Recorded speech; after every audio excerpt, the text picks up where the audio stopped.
சமூக வலைதளங்களில் இசையமைப்பாளர் இளையராஜாவின் புகைப்படத்தை பயன்படுத்த உயர்நீதிமன்றம் இடைக்கால தடை விதித்துள்ளது. யூடியூப், முகநூல், இன்ஸ்டாகிராமில் தனது புகைப்படத்தை அனுமதியின்றி பயன்படுத்த தடை கோரி இளையராஜா வழக்கு தொடர்ந்தார். இது குறித்தான கூடுதல் விவரங்களை வழங்குவதற்காக எமது சிறப்பு செய்தியாளர் காயத்ரி இணைப்பில் இணைகிறார். காயத்ரி, வணக்கம். இது குறித்தான முழு விவரங்களை பதிவு பண்ணலாம். வணக்கம் Pavithra. YouTube, Facebook, X, Instagram போன்ற சமூக வலைதளங்களில் இளையராஜா பெயர் மற்றும் அவர் இசையமைத்த பாடல்களை பயன்படுத்துவதற்கு, அதே போன்று இளையராஜாவின் புகைப்படத்தை பயன்படுத்துவதற்கு இடைக்கால தடை விதித்து சென்னை உயர்நீதிமன்றம் ஒரு உத்தரவினை பிறப்பித்திருக்கிறது.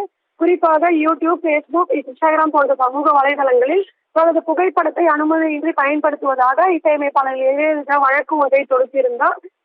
குறிப்பாக அந்த மனுவில் தன்னை அடையாளப்படுத்தும் வகையில் தனது புகைப்படம், பெயர், இசைஞானி என்ற பட்ட பெயர், குரல் என அனைத்தையும் பயன்படுத்தக்கூடாது எனவும் சமூக வலைதளங்களில் ஏற்கனவே பதிவிடப்பட்ட பதிவுகளை நீக்க கோரியும் இளையராஜா தரப்பில் உயர்நீதிமன்றத்தில் வழக்கானது பதியப்பட்டிருந்தது.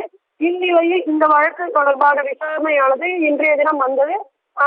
அதாவது நீதிபதி செந்தில்குமார் முன்னிலையில் விசாரணைக்கு வந்த பொழுது இளையராஜா தரப்பில் ஆஜரான மூத்த வழக்கறிஞர் பிரபாகரன் மற்றும் சரவணன் ஆகியோர் இசையமைப்பாளர் இளையராஜாவின் புகைப்படத்தை மார்பிங் செய்தும் ஏஐ தொழில்நுட்பம் பயன்படுத்தி மாற்றியும் வருவாய் ஈட்டுவதாக ஒரு குற்றச்சாட்டை வைத்திருந்தனர். இந்நிலையில் அந்த பதிவுகளை நீக்க வேண்டும் என்று இளையராஜா தரப்பிலிருந்து கோரிக்கையானது வைக்கப்பட்டது.